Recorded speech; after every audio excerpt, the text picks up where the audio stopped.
हाँ है, डरे वाला ना है हम। हाँ। समझ लगे ना, बिहार में कह रहे थे भैया, लोग कह रहे थे कि मनीष कश्यप निकलने के बाद डरे। अभी तो हम निकले हैं, अभी से ही देख रहे हैं ठंडा के मौसम में पूरा गर्मी का माहौल हो गया है। बिहारी का डीएनए है, बिहारी कभी डरता है नहीं, ये डीएनए बिहारी का है जी। ठीक है, ये ओरिजिनल बिहारी का है, खांटी बिहारी का डीएनए है, ये कहियो नहीं डरेगा। वो ओरिजिनल बिहार का डीएनए हो ही नहीं सकता है जो बिहार में ही बिहार की कुर्सी पे फेविकॉल की तरह बैठ के और बिहार को ही दिमक की तरह चाट खाए, वो बिहारी डीएनए हो ही नहीं सकता है। 20-20 साल सारे नेता जेल में जाएंगे और ठीक है, लेकिन इस नेताओं से तो नहीं डरूंगा, इन नेताओं से कभी नहीं डरूंगा।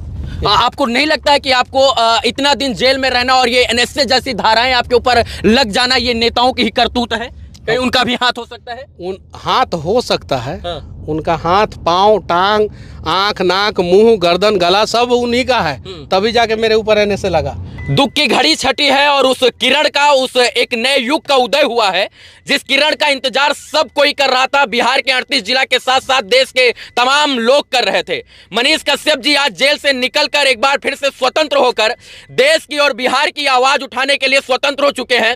और मेरा रोंगटा खड़ा हो रहा है, मेरे आंखों में इस वक्त भावुकता है। मैं इस क्षण को अपने शब्दों से नहीं बयां कर सकता हूं, क्योंकि जो बिहार का लाल, जो बिहार का शेर सच में बिहार के लिए लड़ता था, वो कहीं ना कहीं चंगुल में फंस गया था, भ्रष्टाचार के और इसके बाद विरोधियों के चंगुल में। लेकिन आज फिर से मनीष जी स्वतंत्र होकर एक बार फिर से अपनी गाड़ी में जब बैठे हैं तो वही जोश, वही जुनून, वही जज्बा। और लोग कह रहे थे कि मनीष कश्यप जी बदल जाएंगे, मनीष कश्यप जी जो है नई ताकत के साथ नहीं उभर के आएंगे। लेकिन मनीष जी फिर से वही ताकत के साथ, चाहे वो तमिलनाडु में हो या इसके बाद बिहार में, मनीष जी अंततः जो है सत्य की जीत हुई। और आप सदैव कहते थे सत्यमेव जयते, सत्य जीता है, देर जीता है, दुरुस्त जीता है, और देर है अंधेर नहीं, उस कहावत को भी साकार हुआ किया गया है। कैसा लग रहा है आज ये जो सत्य की जीत हुई है?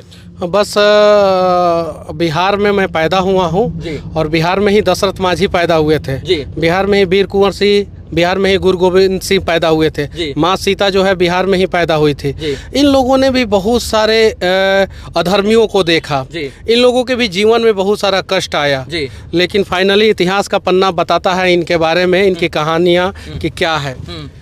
इतिहास तय करेगा कि मनीष कश्यप क्या है क्या नहीं है। नेल्सन मंडेला साउथ अफ्रीका के थे, लगभग 32-33 साल वो जेल रहे, लेकिन आज साउथ अफ्रीका का इतिहास का कोई भी किताब खोल के देख लीजिए तो उनके बारे में क्या है वो। तो वर्तमान में बहुत सारे लोग हैं जो आपको जो है कष्ट देने का प्रयास करेंगे, जो मुझे देने का प्रयास किया गया। मैंने बोला पुल गिर गया, पुल गिरेगा, पुल गिर गया, पुल गिर गया, तो मनीष कश्यप बोल रहा है कि पुल गिरेगा और आप पुल जिसने गिराया उसके ऊपर कार्रवाई न करके मनीष कश्यप को जेल में डाल दो, ताकि हम गिराने वाले ठेकेदार को ठेका देंगे और उसमें बिहार के लोग दब के मरेंगे और आवाज उठाने वाला कोई नहीं रहेगा। लेकिन उन लोगों को नहीं पता था कि एक मनीष कश्यप को अगर सलाखों के पीछे डालोगे तो हजारों मनीष कश्यप पैदा होंगे। और बिहार में स्थिति आप देख सकते हैं कि अभी पूरा ब्रह्मांड में सबसे ज्यादा डिजिटल मीडिया के पत्रकार बिहार में हैं। रीजन क्या है, कौन है, वो सबको पता है, बताने की जरूरत नहीं है। और किसने मुझे जेल में डाला था वो सबको पता है। श्री कृष्ण भी कंस से लड़े थे, ठीक है, कंस भी श्री कृष्ण के अपने ही थे। मेरे भी कुछ अपने ही लोगों ने, बिहार के लोगों ने ही मुझे जेल में डाला था, वो लोग भी अपने ही हैं। जाति होती तो मैं मानता नहीं हूँ, यहाँ बांटा गया है। खून का रिश्ता खून का रिश्ता होता है। हम बिहार में पैदा हुए, हिंदुस्तान में पैदा हुए, तो सब लोग भाई बहन हैं, लेकिन उसी में से कोई किसी के खिलाफ साजिश करता है, कोई अच्छा करता है, कोई बुरा करता है। आपकी गलती क्या थी मनीष कश्यप जी, जो आपको जेल में डाल दिया गया? आपकी गलती आप अपने मुंह से बताएंगे? आप बताइए, पिछले 25 साल से कोई नेता जो है मजदूरों के लिए आवाज उठाया हो?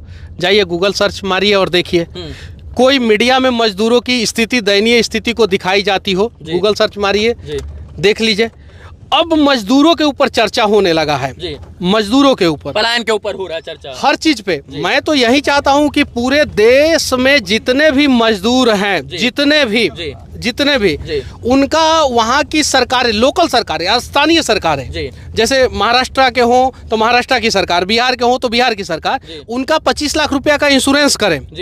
और उनको पेमेंट कितना दिया जा रहा है, हफ्ते में कितने घंटे काम लिया जा रहा है, कितने दिन काम लिया जा रहा है, महीना में कितने दिन काम लिया जा रहा है, और साल में कम से कम 60 दिन की छुट्टी पेड लीव दी जा रही है कि नहीं दी जा रही है, ये वहाँ की स्टेट गवर्नमेंट का काम है, वो तय करे। बिहार में सबसे ज्यादा मजदूर है अभी वर्तमान समय में, उन मजदूरों के लिए मैं आवाज उठाया था। अब तो मैं अपने केस के लिए सीबीआई जांच की मांग करूंगा, हाई कोर्ट में मैं अप्लाई करूंगा कि केस का सीबीआई जांच हो कि आखिर तमिलनाडु में त्रिपुर में हुआ क्या था। मतलब आप सीबीआई से दरख्वास्त करेंगे कि हमारे केस की सीबीआई जांच हो? अरे हम सोर्स किसको मानेंगे? हम गूगल को सोर्स नहीं माने, हम पेपर को सोर्स नहीं माने, हम नेताओं के भाषण को सोर्स नहीं माने, हम विधानसभा को सोर्स नहीं माने, तो सोर्स मानेंगे किसको? हमने गूगल पे देखा, घटना के बारे में दिया गया था, हमने सोशल मीडिया पे देखा, घटना के बारे में दिया गया था, हमने पेपर में देखा, घटना के बारे में दिया गया था, हमने इलेक्ट्रॉनिक्स मीडिया में देखा, डिजिटल मीडिया में देखा, हर जगह तमिलनाडु में जो घटना घटी थी उसके बारे में दिया गया था। जी, क्योंकि सोर्स हमारा वही है, डिजिटल मीडिया, प्रिंट मीडिया। हाँ वही है, सबसे पहले उन्हीं लोगों ने वही है, 2 तारीख को, वही है, 2 मार्च को। उसी सोर्स के ऊपर मैंने न्यूज बनाया। उन लोगों को 25,000 रुपया, सिर्फ दैनिक भास्कर को 25,000 का जुर्माना लगाया गया था, बाकी सबको तो छोड़ दिया गया था। दैनिक भास्कर मद्रास हाई कोर्ट में 25,000 रुपया का जुर्माना दिया और दैनिक भास्कर को भी छोड़ दिया गया। और बाकी सबको के ऊपर तो कुछ बात तक नहीं पूछा गया बाकी सबसे। और जेल में डाला गया मनीष कश्यप को। अरे हमारा अपराध क्या है पहले ये बताइए मजदूरों के लिए। चलिए आज आपको भी नहीं पता कि आपका अपराध क्या है। सरकार इस सवाल का जवाब पूरा बिहार जानना चाहता है कि आपका अपराध क्या है। मैं सरकार से कहना चाहता हूं कि चलिए, अगर आपके नजर में मैंने झूठ वीडियो बनाया है तो आप बताइए किसके लिए बनाया। मनीष कश्यप अपने घर के लिए बनाया है? अपने लिए बनाया नहीं, मजदूरों के लिए बनाया है। और मजदूरों के लिए अगर मैं झूठ बोलूं तो आप एनए से लगा देते हैं। आप पूरा राज्य के साथ झूठ बोल रहे हैं, देश के साथ झूठ बोल रहे हैं कि हम ये करेंगे, 5 साल में वो करेंगे, और आप वो काम नहीं कर पा रहे हैं, तो आपके ऊपर तो यूएपीए लग जाना चाहिए। बिल्कुल एकदम यूएपीए लग जाना चाहिए और आप लोगों को नॉन अवेलेबल में डाल देना चाहिए। 20-20 साल सारे नेता जेल में जाएंगे। और अगर सरकार के हिसाब से, मैंने झूठ नहीं बोला है, मैं फिर से कहना चाहता हूं, मैं सोर्स के हिसाब से बात किया हूं। अगर सरकार के हिसाब से लगता है कि मनीष कश्यप झूठ बोला है और उसको जेल में डाल दिया जाए एनएसए के तहत, तो मैं अब तो नेताओं का भाषण निकाल के आप लोगों को दिखाऊंगा कि ये नेता ने ये झूठ बोला है, ये नेता ने ये झूठ बोला, इनको भी जेल में डालो, इनको भी जेल में डालो। मैं साक्ष्य के साथ दूंगा कि इन्होंने बोला था इतने करोड़ को ये करेंगे, इन्होंने को बोला था इतने लाख को ये करेंगे, इन्होंने बोला था इस जिला में ये करेंगे, इन्होंने बोला था उस जिला में वो करेंगे, इन्होंने बोला था इस जाति के लिए ये करेंगे, इन्होंने बोला था उस धर्म के लिए वो करेंगे। और सारा डिटेल्स, समय सीमा उन लोगों ने बताया, वो सारा डिटेल्स निकाल के मैं इन लोगों को दिखाऊंगा कि आप लोगों के ऊपर कौन एनएसए लगाएगा, कौन यूएपीए लगाएगा। भैया, बिहार के लोगों ने, सच बात है कि आपके लिए लड़ाई लड़ी, चाहे वो तन से हो, इसके बाद मन से हो, या ग्राउंड पर उतर कर तमाम प्रकार की लड़ाई लड़ी। जेल में 9 महीना आप लगभग रहे हैं, तमिलनाडु रहे, इसके बाद बेऊर जेल में आपको शिफ्ट किया गया। तमिलनाडु की जेल में आपके साथ कैसा बर्ताव किया गया? उसके बारे में मैं बाद में बताऊंगा, ठीक है? अभी समय नहीं है, बस उसके बारे में मैं बाद में कुछ चीजों को जो है वो हाइड रहने दीजिए। एक सवाल है जिसका जवाब हम लोगों से अमूमन पूछा गया ये 2-4 दिन के अंदर, कि क्या मनीष कश्यप जी जेल से निकलने के बाद माइक लेकर बिहार के लोगों की आवाज बुलंद करेंगे, या राजनीति के माध्यम से अपना योगदान देकर राजनीति का उज्जवल भविष्य करेंगे? माइक कभी मैं नहीं छोड़ूंगा, बस इतना जान जाइए जी। माइक नहीं छोड़ूंगा, बस माइक लेकर ही लड़ाई लड़ी। माइक कभी मैं नहीं छोड़ूंगा। और मैंने जो सिविल इंजीनियरिंग की पढ़ाई की है उसको भी मैं कभी नहीं भूलूंगा। बस इंफ्रास्ट्रक्चर को मजबूत करना है तो सिविल इंजीनियर की सख्त ज़रूरत होती है, और मैंने सिविल इंजीनियरिंग किया है। और देश से भ्रष्टाचार को मिटाना है तो माइक की सख्त ज़रूरत है, और मैं माइक उठा ही लिया हूँ, और ये 2 चीज़ मैं कभी नहीं छोड़ने वाला हूँ। एक और आपका जो बड़ा बयान जेल जाने से पहले वायरल हुआ था कि हम 180 दिन के अंदर सत्ता परिवर्तित कर देंगे, सरकार गिरा देंगे, उसको लेकर भी लोगों के अंदर काफ़ी जो है मन में चल रहा है कि क्या उन चीज़ों के ऊपर कैसे बात होगी? देखिए, आज पहला दिन है, आज इन सब चीज़ों पे मैं नहीं बात करना चाहता हूँ जी। बस इतना जानिए कि कंस, रावण और दुर्योधन का अत्याचार ज़्यादा दिन तक नहीं टिक पाया।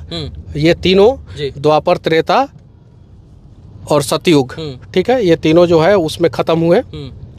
अभी कलयुग में भी वैसे बहुत सारे लोग हैं, उनका भी आतंक खत्म होगा, उनका भी अत्याचार खत्म होगा, उनका भी भ्रष्टाचार करने वाले लोगों का भ्रष्टाचार खत्म होगा। आज नहीं तो कल नया सवेरा बिहार में भी जरूर होगा।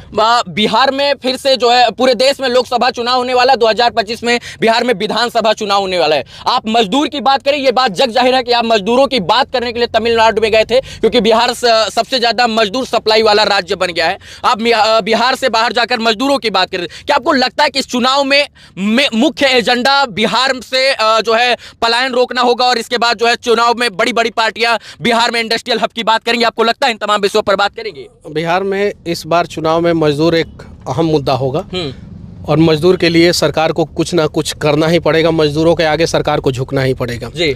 इस बार किसी भी हाल में, कोई भी सरकार हो, भाजपा हो, कांग्रेस हो, आरजेडी हो, जदयू हो, कोई भी सरकार हो, सपा हो, कोई भी, जिसको भी बिहार में चुनाव लड़ना है, जिसको भी, उसको मजदूर के लिए कुछ ना कुछ करना होगा। जिसको चुनाव जीतना है उसको मजदूर के लिए कुछ ना कुछ करना होगा, सिर्फ बात नहीं, जमीन पे कुछ ना कुछ करना होगा।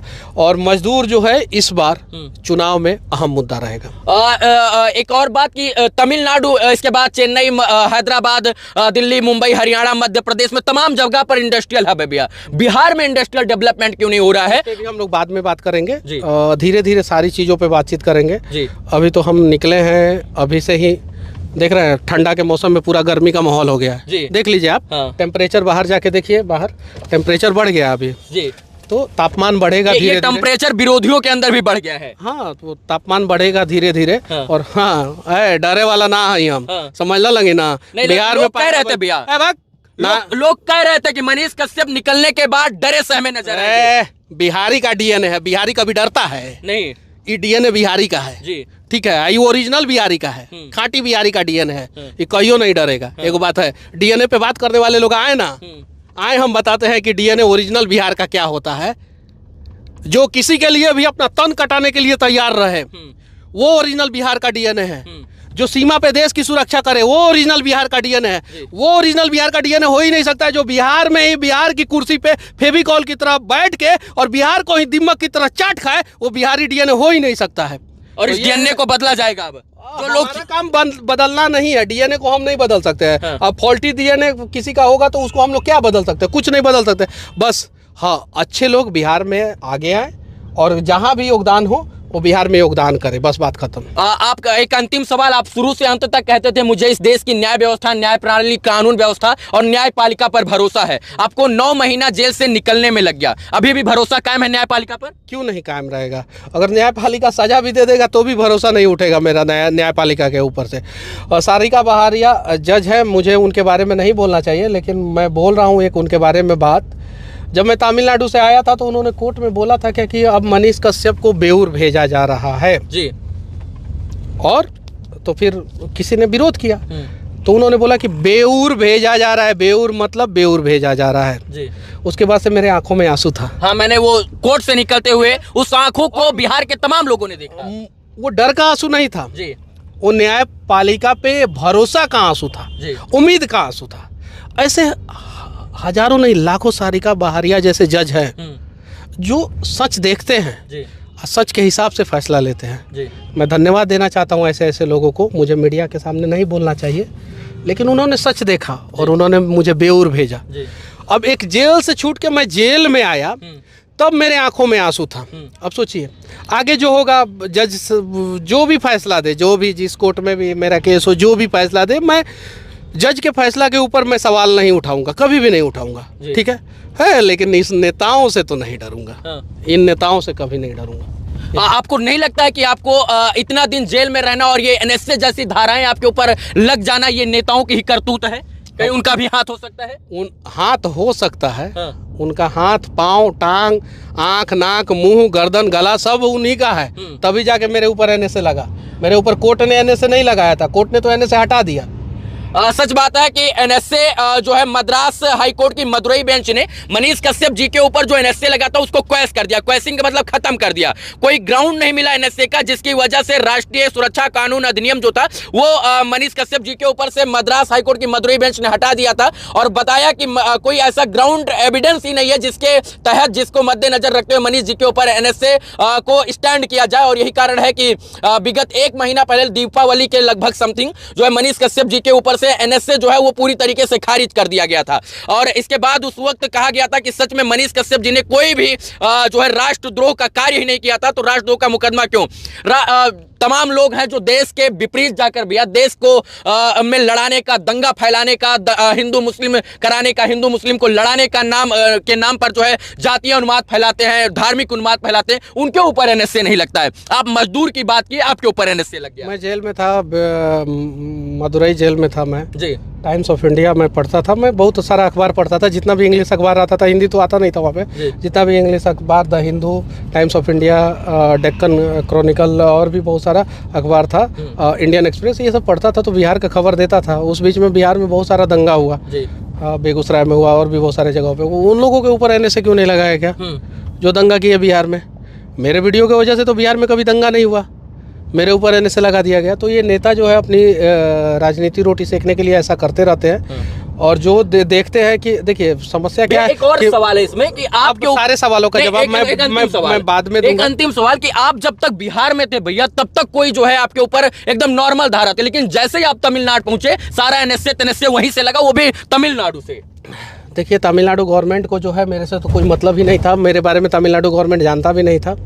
यहाँ से जो आदेश हुआ वो वहाँ पे पालन हुआ जी, बस इतना ही कहूँगा।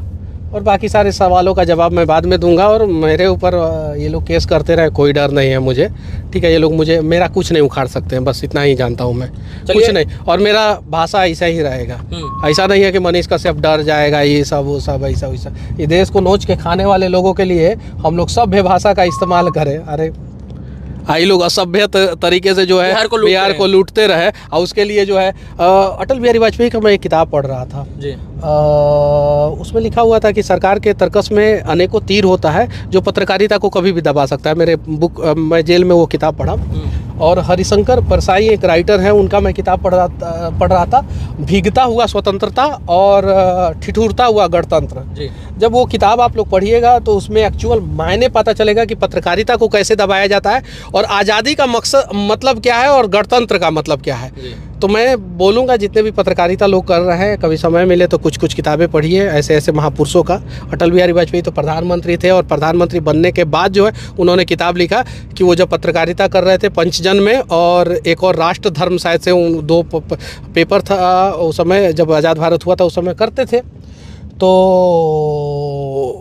उनको जो है दबाया गया, अटल बिहारी वाजपेयी को दबाया गया और उन्हें मजबूरन राजनीति में आना पड़ा। तो बहुत सारी चीज़ें हैं, आप लोग भी जाके कुछ किताबें पढ़िए और देखिए कि हमारे इतिहास में जो है कुछ लोगों ने किस प्रकार से हमारे महापुरुषों के ऊपर अत्याचार किया है।